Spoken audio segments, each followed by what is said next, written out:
And always, always, always remember the 3 golden rules. One thing I really struggle with is remembering what it was like. I mean, of course I remember, but not really. I remember wanting to eat all the time. I remember needing snacks to keep me going through the work tasks that I didn't want to do. And I remember needing snacks to make enjoyable activities more enjoyable. And I remember the feeling of being lost if I didn't have something to snack on while I was doing some activity. But what I have forgotten is that physical feeling of being drawn towards food.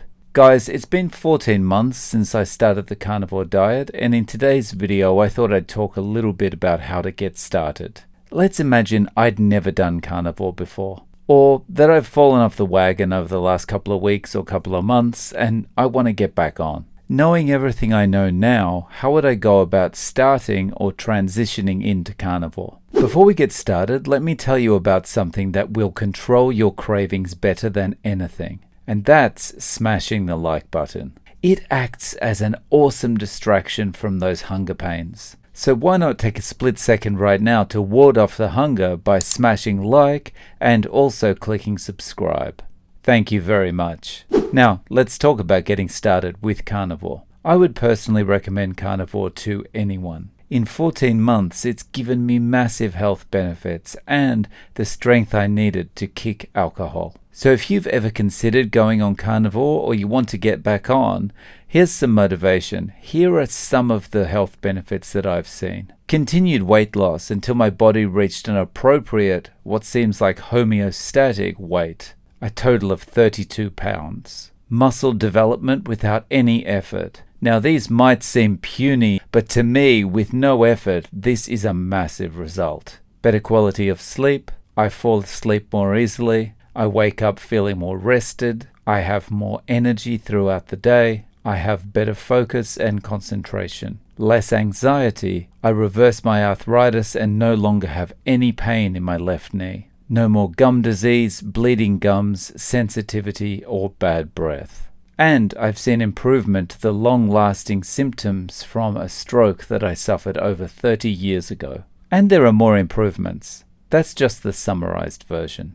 And if you're thinking, that seems like a lot of stuff, I would agree. It's really amazing what happens when you start feeding your body what it's intended to receive. And perhaps you have weight to lose. Perhaps you have diabetes or pre-diabetes. Maybe it's autoimmune conditions, or a combination of all of these. The carnivore diet can help with all of these conditions. And of course, no guarantees. But my experience and that of all the carnivores that I've interacted with over the last 14 months suggest that we are onto something. So knowing what I know now, if I was going to start the carnivore diet today, how would I do it? Well, there are really 2 approaches you can take. Transitioning in slowly or going full carnivore immediately. The transitioning method will probably be the safest and easiest to stick with long term. This involves gradually decreasing the foods and stuff that you'll no longer be eating and increasing the foods that you will. For example, eliminating seed oils like canola,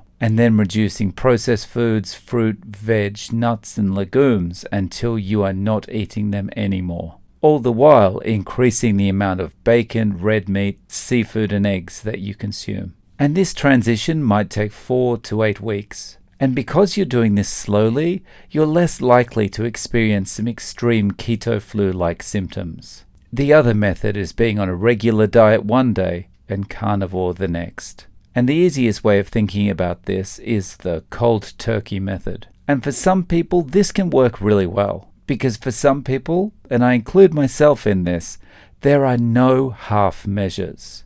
You either eat chocolate or you don't. There's no such thing as occasional chocolate. The trouble with cold turkey is you're potentially going to be dealing with multiple cravings at once. If you're a drinker and a snacker and someone who eats a lot of processed food at regular meal times, you're probably going to be in for a tough time. You'll be in withdrawal on a number of fronts. For me, I use the cold turkey method, and I'd likely always use this because of my personality. But, and this is a big but, I've done ketogenic diets off and on for over 20 years now.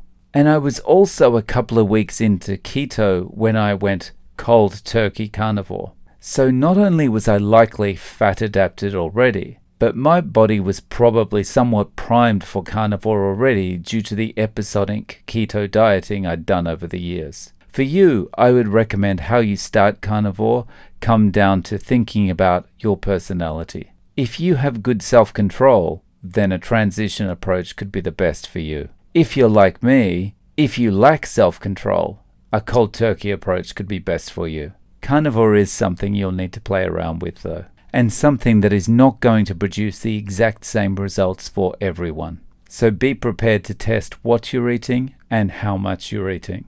And always, always, always remember the 3 golden rules. Don't let yourself get hungry. Don't run out of toilet paper. Don't go far from the bathroom. I'd love to know your thoughts in the comments below. Guys, thanks for watching. Please don't forget to click like and subscribe, and I'm looking forward to seeing you in the next video.